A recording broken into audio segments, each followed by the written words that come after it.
Okay, today we're going to replace a master switch on a 2008 GMC Z71 1500. Of course, this also applies to Chevrolet and GMC of other year models. I think up to 2014, I believe. Fortunately, Chevrolet and GMC don't know how to do electronics very well. And of the four power switches here, the driver's side works, as you can see. Passenger side, nothing. Rear passenger side, nothing. And back passenger side, nothing. So out of four switches, this one's out, and this one's out. So the portion we're going to replace is a unit that goes from here up to here. It replaces the switches, the window switches and the window lockout switch. The mirror control, that's separate, and the lock and unlock is separate. Locks on the Chevrolet and the GMC are another story. I've got 1 out of 3 that is working. Power door locks are junk as well. I'll be replacing those in another video. But the tools you're going to need for today are a 10mm socket, a slot screwdriver. Pair of pliers are optional. I just did some battery work. You'll notice the corrosion on the pliers there, but these help a little bit, but they're not necessarily needed. All you really need is a 10mm socket and a slot screwdriver. What we're going to do first is we're going to make sure your windows roll down, because when you take your slot screwdriver and place it under here, there's a tab under here that you press down. You can see it barely moves a little bit. You got to press down and this pops out. And the same thing on the bottom. It presses up and pops out. There's little tabs. There's no screws or anything like that. And when you pop this out, there's going to be a 10mm screw up here and a 10mm screw down there. When you take the screws out, this whole arm just pops off, leaving you access to the panel here. And we'll get that in a second. Unfortunately, I'm filming from the end, so I won't be able to show you this, but we'll start it up in just a second. Okay, we got this off. If you can look on the bottom, you'll find a little notch in the bottom. That's tailor-made for a little slot screwdriver. Just stick that's down here like this. Stick your slot screwdriver up into that slot like this, and it presses that tab right there. It presses it up so it unlocks from the bottom. Now once the bottom's unlocked, you just pull this up carefully like this, and you work your way up. And if that one, just pop it like that, and it pops right out.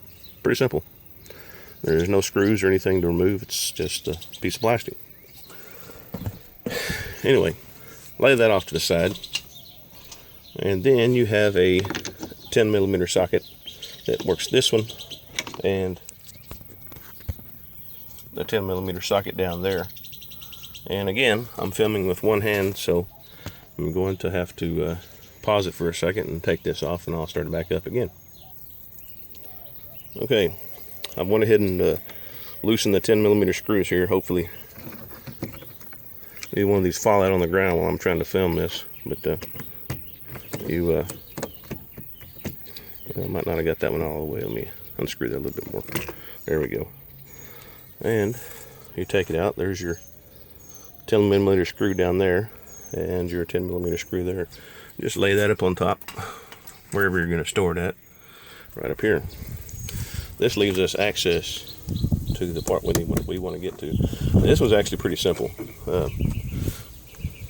This can help. Some people can stick their fingernails under this thing here, this seam, and pop it loose. But I don't have any fingernails, so I may have to use a screwdriver. Just be careful when you do it, because there's one here in the center that can break if you get a little too rough with it. I'm going to lay this down again and try it with my fingernails first. If that don't work, I'm going to use a slot screwdriver. When that pops off, we'll be able to get to the part we need to get to. But be right back. Okay, here's what it looks like when you take it off. Like I said, you just all I had to do, I didn't use my fingernails. I just took a screwdriver, stuck it up under there, created some space. Stuck the slot screwdriver here, created some space, and then used my fingernails and popped it loose. The part that I was saying to be careful with is some people will stick the screwdriver in here thinking there's tabs to pop loose, and to push the screwdriver against this little plastic piece right here and snap it off. It's not a great big deal if you do snap it off, but there's you'll show a little gap between this. It's just a little spacer. But anyway, now that we've got this off, it's very simple. You see, there's three modules under here. You got one for your mirror. You got the big piece that I was talking about originally that controls your windows, and of course you got your power door lock here. And all you have to do is unplug this one and unplug this one. And once you get those unplugged, you'll notice these little tabs right here. These are just little plastic push tabs. And again, you stick your slot screwdriver under here and just barely ply it up. Not too much pressure, just ply it up just a little bit. And this whole thing should just pop right out. Be back with you. Okay, one thing I forgot to mention, I probably should bring up. When you unplug these little plugs from the module down here,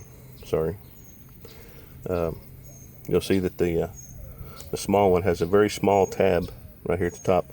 That tab has to be pushed in to pull the thing loose. Just again, it's that little tab right there. Just push that tab in and that pops right out. Big one, very similar.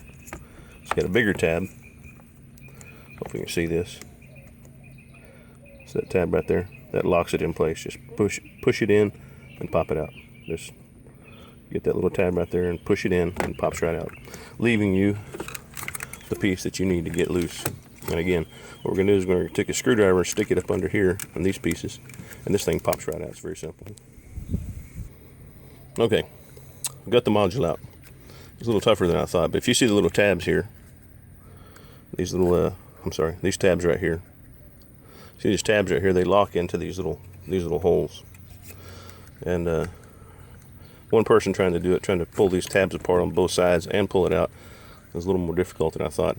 A good technique that I just figured out is when you're pulling the tabs apart from the sides, reach around when you're pulling them, reach around and push up with your thumb from the opposite side at the same time. Works pretty good. Worked very simple once I figured that out.